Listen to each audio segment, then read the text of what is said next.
মাছে ভাতে বাঙালির এবারের পর্বে থাকবে দারুণ মজার একটা কই মাছের রেসিপি। দেখিয়ে দিব কি করে মজাদার এই রেসিপিটি তৈরি করা যায়।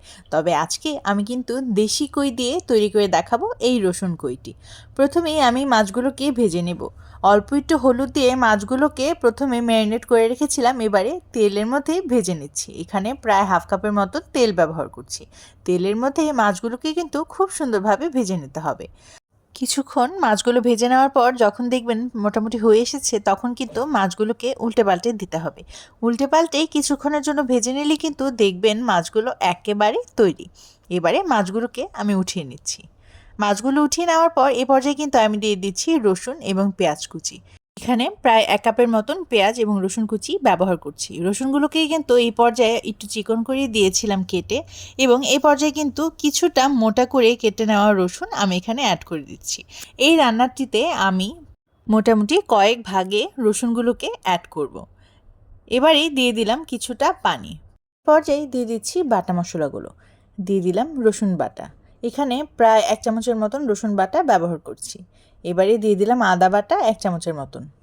দিয়ে দিচ্ছি পেঁয়াজ বাটা 2 চামচের মতন এবং অল্প একটু জিরা বাটা।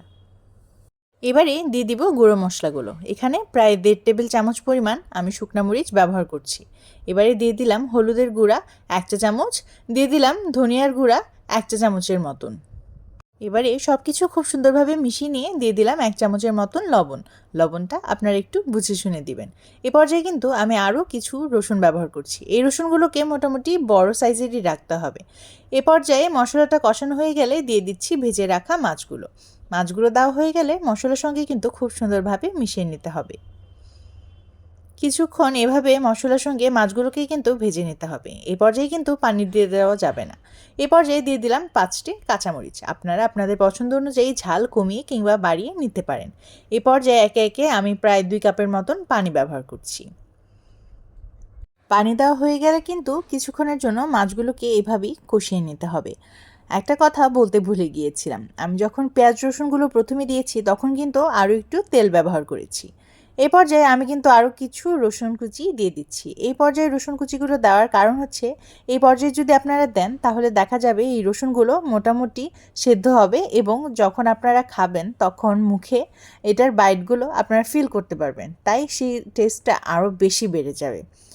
এভাবে কিন্তু কিছুক্ষণ ঢেকে রান্না করার পরই দেখবেন তৈরি হয়ে গেল আজকের শো স্টপার, মানে রসুন কই। কেমন হয়েছে আজকের রেসিপিটি জানাতে কিন্তু একেবারেই ভুলবেন না।